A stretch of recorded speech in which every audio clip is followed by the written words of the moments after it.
Hi friends, welcome to Sakshi Kitchen. ഇനി ഞാൻ വന്നിരിക്കുന്നത് പായസത്തിന്റെ റെസിപ്പി ആയിട്ടാണ്. റെസിപ്പിയിലോട്ട് കടക്കുന്നതിന് മുമ്പ് ചാനൽ സബ്സ്ക്രൈബ് ചെയ്യാത്തവരുണ്ടെങ്കിൽ ഒന്ന് സബ്സ്ക്രൈബും കൂടി ചെയ്തേക്കണേ. അപ്പോൾ പായസം ചെയ്തെടുക്കാനായിട്ട് ഞാൻ ഇവിടെ ഒരു കുക്കർ വെച്ചിട്ടുണ്ട്. ഇത് കുക്കറിലാണ് ചെയ്തെടുക്കുന്നത്. ഇനി ഇതിലേക്ക് 1/4 കപ്പ് നമുക്ക് പഞ്ചസാര ഇട്ട് കൊടുക്കാം. ഇനി ഈ പഞ്ചസാര ഒന്ന് നിരത്തി കൊടുക്കാം. ഇത് ഇളക്കണ്ട.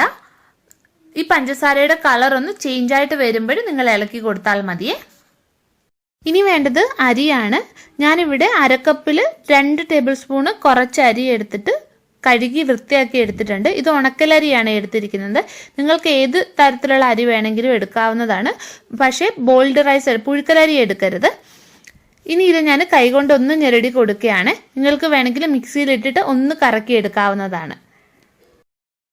പഞ്ചസാര കാരമലൈസ് ആക്കാൻ ഇടുമ്പോൾ ഫ്ലെയിം നല്ല കുറച്ച് വെച്ചിട്ട് വേണം ചെയ്യാൻ. പഞ്ചസാരയുടെ കളർ അപ്പോൾ ചേഞ്ചായി വന്നിട്ടുണ്ട്. ഇനി ഇത് നല്ലോണം ഒന്ന് ഇളക്കി കൊടുത്തുകൊണ്ടിരിക്കാം. പഞ്ചസാര കാരമലൈസ് ആയി വന്നിട്ടുണ്ട്. ഒരുപാട് ഡാർക്ക് കളർ ആവരുത്, ലൈറ്റ് കളർ ആയാലും മതി. അതല്ലെങ്കിൽ പായസത്തിന് കയ്പരസം വരും, ഒട്ടും തന്നെ ടേസ്റ്റും ഉണ്ടാവത്തില്ല. ഇനി ഇതിലേക്ക് 1.25 ലിറ്റർ പാല് നമുക്ക് ചേർത്ത് കൊടുക്കാം. ഇത് തിളപ്പിച്ച പാലല്ലേ ചേർക്കുന്നത്.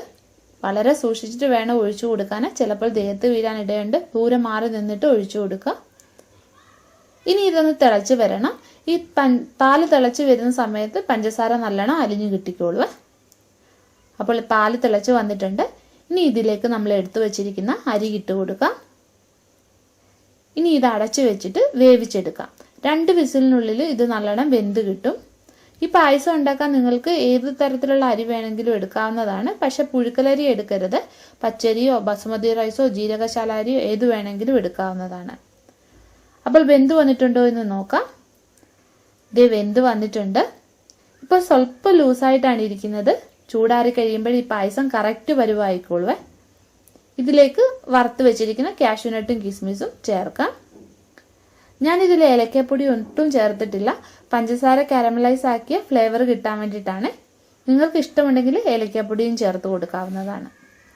അപ്പോൾ പായസം തയ്യാറാക്കി എടുത്തിട്ടുണ്ട്. ഇത് ഉറപ്പായിട്ട് നിങ്ങൾ ചെയ്ത് നോക്കണം. നല്ല ഉഗ്രൻ ടേസ്റ്റ് ആണ്. അപ്പോൾ വീഡിയോ ഇഷ്ടപ്പെടുകയാണെങ്കിൽ ഒന്ന് ലൈക്ക് ചെയ്യാനും ഷെയർ ചെയ്യാനും മറക്കല്ലേ. വീണ്ടും നമുക്ക് മറ്റൊരു നല്ല റെസിപ്പിയുമായിട്ട് കാണാം.